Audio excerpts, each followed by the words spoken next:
So all my kids are employees. And Okay. So, I pay them, Right. a salary for my real estate, my personal real estate business. And then Taxes. Yeah, tax wise, you can pay them up to, I'm not CPA, can't give tax advice, but up to 12.5 grand a year. Yeah, right. And that they don't have to pay taxes on that. And then it's a deduction for the company as a wage. Yeah. Really awesome way to be able to teach the kids not just work ethic, but also, how to manage finances and money as well. And so, pay them whatever that salary is. And then, for my kids, 10% of their capital goes into giving back.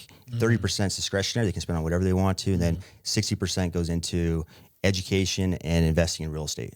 Nice. And so it's all structured that way. I And love that. Family Foundation, someone came up with to help teach the kids to give back. And so each one of my kids are on the board of directors. And they each got to choose their own foundation or their own charitable cause, right? Yeah. And their ages 7, 10, 12, and 15. But it's awesome because they get to own that. Like they chose what they want to support, right? For me, my dad has Parkinson's, so I chose to support Parkinson's Foundation. But, my daughter loves Operation Underground Railroad. So she supports that. Yeah. In fact, she did a podcast with Tim a while back, right? Yeah. And then, my son loves the Wounded Warrior Project, so he's supporting that. But it's a really fun way to teach them how to give back, but then to really own it because they're on the board of directors and they got to choose the actual charity. That's really cool. I think that's pretty sweet. Anyone listening to that, DM Dave Allred for more advice on that because that's something I'd love to do with my kids. I'll have to pick your brain on that some more because that's genius. Another one is what's fun is teaching your children about like real estate is exactly right. So my parents never ever talked about investing, real estate, and business. Yeah. And frankly, it's probably because they didn't really know a lot on the topic, maybe, right? I'm sure they did their very best, but that wasn't something we ever talked about. But now, like with my kids, I'm really trying to flip the script there. And even, if my 7-year-old walked in right now and I said, hey, what's the best type of income? She's going to say passive income. Like all my kids know this. We talk about it all the time. Instead of having an educational, a 529 plan for the kids, the goal is to have them each own, a fourplex, have their own real estate that pays through passive income to pay for their college tuition and everything else. And so, it's been really fun to be able to teach the kids how this all works. Another quick example on that is like my daughter, she's turning 16 here and she really wanted a Tesla Model 3. And to me, I'm like, there's no way that's going to make sense. It's irresponsible to get that nice of a car for your first vehicle. But then the more I thought about it, like, okay, this is a learning opportunity to teach my kids about money and how to make money work for you. And so that, it came down to, okay, well, we'll split the cost with you. Whatever you want to put into your vehicle, we'll split the cost with you. And then, I'm basically the lender on that one. So let's say her payment's $300 a month. And it's okay, cool. That's still too much for a 15, 16-year-old to have to burden herself with for the next 5 years on a car loan. So how can we create enough passive income to make the car payment for you? And that led to the last 2 months putting together a game plan where, she's going to come in on one of my duplexes and own, she's been working for 2 years now at a job. And she bought some cryptocurrency, some Bitcoin, Ethereum. That's done really well. Yeah. So now she has enough to actually do a substantial investment into real estate. Wow. And that will actually pay for that car payment, right? And that's what I want to teach my kids is, hey, you can actually have whatever you want in life. But, the smart way of approaching that is how can I create enough passive income through an investment to pay for those kind of more luxury items that you want in your life? Dude, your kids are getting set, man. That's what it should be. Still figuring it out, man. For the record, like parenting, that's one. Like in business, I feel like I can. I'm a professional problem solver. I do executive consulting for different businesses, and and I'm really good at solving problems. Dude, parenting is a whole other world. There's no book on that. There's no. There's been people who've tried, but there's no book, and there never will be, except for the Bible and the Book of Mormon. But dude, let me pivot to something because when you're talking about this, you say the word freedom a lot, right? Now, from the door-to-door background, at least from my experience, everyone who does door-to-door usually does it because of the freedom. Because the freedom that if you go out for 4 months, you can make a full-time salary in 4 months and have a lot of freedom for the rest of the year. So you sacrifice 4 months where you don't have a whole lot of freedom. You go 9 to 9 pretty much every damn day, right? It's hard, but then it creates freedom for the rest of life. I know a lot of people who do door-to-door because of that, but it also creates enough income. If they're good, if they stick with it long enough, they can get good enough where they can create enough income to then start throwing it into investments. At least if they're guided the right way, which I hope they are. And that's something I want to do is help guide people into that because I know a lot of people who can make a lot of money, spend on the wrong shit. Now you're in the exact same fucking hole, right? Yeah. But so you're talking freedom a lot. Then you also throw out the words passive income. To me, every time I hear passive income, the number one word that comes to mind is freedom. That is what passive income is, right? And I know we like to say is, oh, so you can sit on your couch and just get paid. Nah, that's fine. But really what it is freedom. Freedom to do what you want, when you want, how you want. Passive income is freedom. You say freedom a lot in this. So I'm curious to hear your thoughts, because your business and really what you've done your entire career was based around creating freedom. Am I wrong? 100%. Absolutely.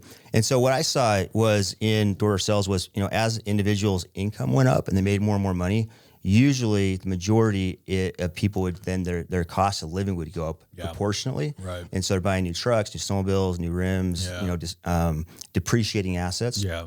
And it actually put guys in a worse position because they get used to making 100 or 200 grand, $500,000, whatever. And their cost of living goes up, congruent with that. Yeah. And so they actually don't get ahead. They're actually in a worse position because now their cost of living is so high, right, and their expectation level, right? Yeah. And so, luckily, and part of it comes probably from my upbringing, with not having money. And so when I had some money, it was very, I kind of, protected it. Sure. Right. But, I realized I wanted to have that passive income. And so I went and talked to my CPA after my second year, made like 156 grand that year. And I was like, hey, what should I do with this? Like, I have no idea what's a responsible way to approach this. And he said all of his wealthy clients are invested in businesses or real estate. And I was like, cool, real estate. I've heard about it. It sounds fun. Let me figure that out. Yep. And I just took it upon myself to figure out, and started podcasts, books, a mentor, hired a real estate coach, but really just proximity around other guys that were doing really well with this. Yeah. My mentor, Todd Peterson at Vivint, he always talked about whenever you go into a new area, you really want to identify the top 1% to 2% of the people in that space, and then try to get as much proximity as you can to them, because they're going to know not just the best practices, but also their network and their relationships can actually exponentially add value for you, right? Yeah. By being around the very best in class. Yes. Yeah. And so, I just said, hey, I'm gonna figure out this real estate game, and plenty of lessons learned at the beginning as we got started in it, but really, really grateful that that's the course that I committed to. Yeah. And so, the last 15 years of my Vivint career was really just taking as much active income as I can and playing it into passive income investments. Yeah. And, a big part of that, though, is knowing exactly what you're trying to accomplish with your investments. Most guys do investments just based on emotion, FOMO, fear, greed, right? It's more of an emotional decision. Yeah. I've always been a pretty calculated guy, very left-brained. And so for me, it was very much more of a calculated, okay, let's figure out the end goal, with intentionality behind it, and then reverse engineer exactly what I want to be building right now. And part of that is when you're out knocking doors. I mean, that's probably one of the hardest ways to earn a dollar. Yes. Right. And so I was figuring out, okay, if I'm going to work this hard at something, why am I doing this? And in my opinion, I truly believe that real estate is the best way to build true wealth, right? True generational wealth is through real estate. Yeah. And so it's been a fun journey, man. Started out doing townhomes, and I bought 4 condos and townhomes from the auction back in 2010. That's awesome. Those appreciated quite a bit. Let's say 200 grand, so they doubled in value. Bought them for 100,000, appreciated 200 grand. What was that, here in Utah? Yeah. Yep. Salt Lake, Utah County. It's grown a ton. And then, in 2014, it was, okay, there's so much equity in these deals. Let's 1031 exchange, which means basically selling it and trading for like-kind property. And there's no taxable event there, right? Yep. And so I 1031 exchanged those into 4 fourplexes, which were at that time $500,000, so you need about $150,000 of down payment. So I literally took one condo I bought for 100 grand, 1031 exchange into a 4plex with no additional cash out of pocket just because of that equity, right? Yeah, right. And so went from 4 doors to 16 doors, and then kept building on, adding more to that. But then fast forward a few years later, those 4plexes became worth about 800 to $1 million. Yeah. And so then again, it's selling those 1031 exchange into more 4plexes or into a 20plex or a 60plex, and then it's really building a portfolio. So I think I've bought about 25, 26 4plexes, and then went to multifamily on my own. And then from there, the next step was, okay, one thing in my life's always been like, whatever I'm doing, I always want to do a bigger deal than yesterday. Yeah. Just as like a philosophy or a guiding principle. Always be doing bigger deals than yesterday. And by doing so, you're going to have more development, personal development, growth. Your network expands. Hopefully the profitability expands. And you just always get that forward progression.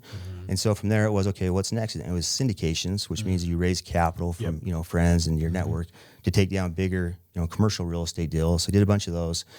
And the next step from there was, okay, well, what's next? And it was launch a real estate fund. And so that's been what I've been really mainly focused on the last year and a half now. It's been an awesome experience. But with going back to your question on freedom, to me, that's the best way to create true, long-term, consistent, reoccurring passive income. I call it mailbox money, is through real estate.